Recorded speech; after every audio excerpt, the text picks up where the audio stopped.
बम्बई, बॉम्बे या मुंबई, जिस भी नाम से पुकारिए, तीन चीजें यहां हमेशा रही हैं: समुद्र, सिनेमा और सफेद पोश माफिया। मुंबई अंडरवर्ल्ड की वो अंधेरी दुनिया जिसने ना जाने कितनी फिल्मों में पैसा लगाया, जिस पर ना जाने कितनी फिल्में बन चुकी हैं। लेकिन मुंबई अंडरवर्ल्ड की शुरुआत कब हुई? कौन था जिसे मुंबई अंडरवर्ल्ड का बाप कहा जाता था? कौन था मुंबई का पहला डॉन, वो डॉन जो मुंबई के सभी गैंगस्टर्स का गॉडफादर था? अंडरवर्ल्ड की शुरुआत तो उसने तय की, लेकिन उसका अंजाम कितना खौफनाक होगा अगर हाजी मस्तान इससे वाकिफ होता तो ऐसा कभी नहीं करता। जी हां, आज कहानी मुंबई अंडरवर्ल्ड की बुनियाद रखने वाले हाजी मस्तान मिर्जा की। 1926 में मुंबई से दूर तमिलनाडु के पनाईकुलम गांव में मस्तान मिर्जा पैदा हुआ था। पैदाइश के शुरुआती 8 साल गांव में ही गुजरे, लेकिन 1934 में तमिलनाडु में सैलाब आया, जिसमें मिर्जा परिवार के सारे खेत डूब चुके थे। घर चलाने के लिए कमाना जरूरी था। वालिद के साथ 8 साल का मस्तान मुंबई आता है।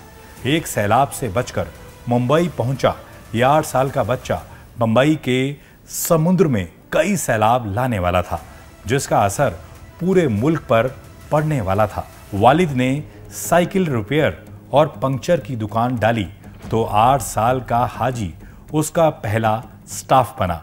साइकिल के पंचर ठीक करते करते हाजी को अपनी किस्मत की तुरपाई खुद ही करनी थी। सड़क पर बैठे हाजी की निगाहें जगमगाती मुंबई की आलीशान इमारतों और चमचमाती महंगी गाड़ियों पर टिक जाती थी। मुंबई को सपनों का शहर यूं ही नहीं कहते, जरूरत हो तो ये शहर नवास्ता भी है। हाजी ने लेकिन रास्ता गलत चुना, वो रास्ता जो गरीबी से निकलने का शॉर्टकट था। ये 1944 का साल था। 18 साल के हाजी ने एक दोस्त के कहने पर सड़क छोड़ समुद्र को चुना। साइकिल दुकान छोड़कर बॉम्बे डाक में हाजी ने कुली का काम करना शुरू कर दिया। कुली का काम तो बहाना था, हाजी को तो पैसे कमाने थे, तरीका सही हो या गलत। हाजी मस्तान सोने की एक एक बिस्किट की तस्करी करने लगा। अपने शरीर में सोना छुपाकर हाजी ने स्मगलिंग की दुनिया में कदम रखा। हाजी की हिम्मत उसे काम और दाम दोनों दिला रही थी। इसी बीच एक किस्सा ऐसा हुआ जो मस्तान मिर्जा के हाजी मस्तान बनने की पहली कड़ी बना। बॉम्बे डाक पर कुलियों को एक लोकल गुंडे को हफ्ता देना पड़ता था। हाजी ने इसका विरोध किया और कुलियों से आवाज उठाने को कहा। कोई तैयार नहीं हुआ सिवाय एक के, लेकिन ये 1 और 1 11 थे। हाजी ने हफ्ता मांगने आए गुंडे और उसके लोगों को जमकर पीटा। ये सीन अमिताभ बच्चन की सुपरहिट फिल्म दीवार में भी फिल्माया गया है। यहाँ से मुंबई डाक पर हाजी के दबदबे के दौर का आगाज होता है। देश की आज़ादी का ये पहला दशक था। मुंबई हमेशा से कई तहजीबों को पनाह देने वाला शहर था। फिर इसके पास समुद्र था जो इसे सारी दुनिया से जोड़ता था। मुंबई में उस वक्त जराइम की दुनिया हफ्ता वसूली, छिनतई और छोटी मोटी स्मगलिंग तक सिमटी हुई थी। हाजी मस्तान सऊदी अरब से आने वाले हाजियों के लिए सोने को भी स्मगल कर सुरक्षित पहुंचाता था। अरब के शेख मोहम्मद अल गालिब ने हाजी की दिलेरी को पहचाना और उसे काम देने लगे। शेख गालिब ने एक बार सोने के बिस्किटों का पूरा बक्सा हाजी को सौंपा था। काम बड़ा था, लेकिन हाजी बना ही था बड़े कामों के लिए। लेकिन गालिब पुलिस के हत्थे चढ़ गया। उसे सजा हुई 3 साल की।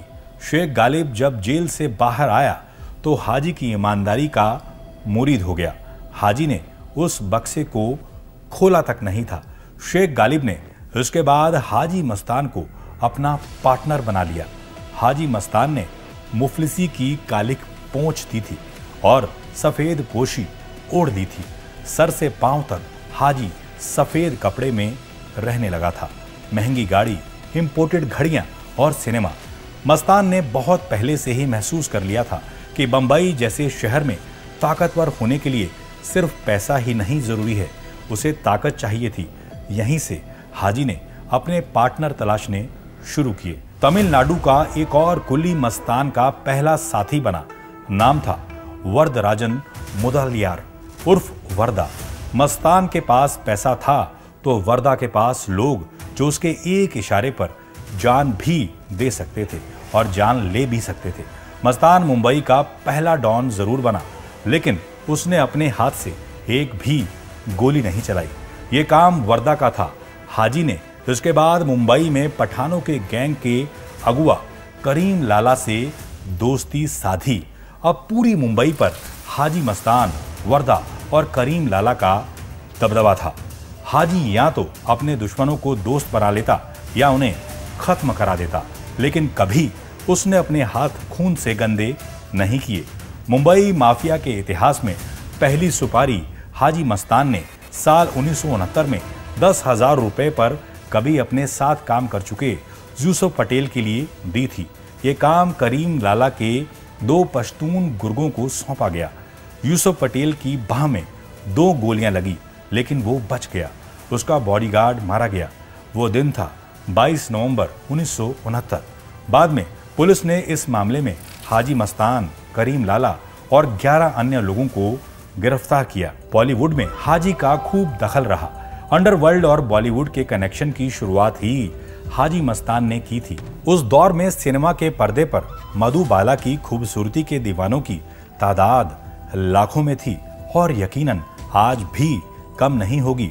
हाजी मस्तान को भी मधुबाला से एक तरफा इश्क था, लेकिन हाजी की हैसियत जब तक मधुबाला से बात करने की हो पाती, उससे पहले वो चल बसी।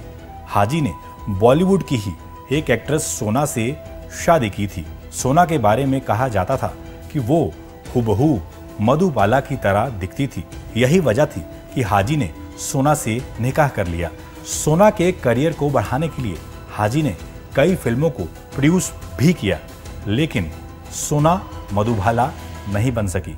इंदिरा गांधी सरकार में हाजी सहित मुंबई के सभी गैंगस्टर्स पर सख्ती होनी शुरू हुई। हाजी को 1974 में दूसरी बार गिरफ्तार किया गया मीसा कानून के तहत। इसके बाद देश में इमरजेंसी लगी। हाजी मस्तान को फिर जेल भेजा गया। इस दौरान हाजी ने दिल्ली में पीएमओ को मैसेज भिजवाया, जितने पैसे चाहिए वो देगा, बस उसे छोड़ दिया जाए। जाहिर है हाजी की बात नहीं मानी गई। हाजी मस्तान ने चिढ़कर सियासत में भी एंट्री मारी, लेकिन हाजी की सियासत को मुंबई की आवाम ने परवान चढ़ने नहीं दिया। उसे अपनी इमेज की परवाह हमेशा से थी। जयप्रकाश नारायण के आंदोलन के बाद जनता सरकार के वक्त हाजी ने सरेंडर कर स्मगलिंग से तौबा कर ली। हाजी ने जेल से बाहर आने के बाद रियल एस्टेट के धंधे को अपना लिया।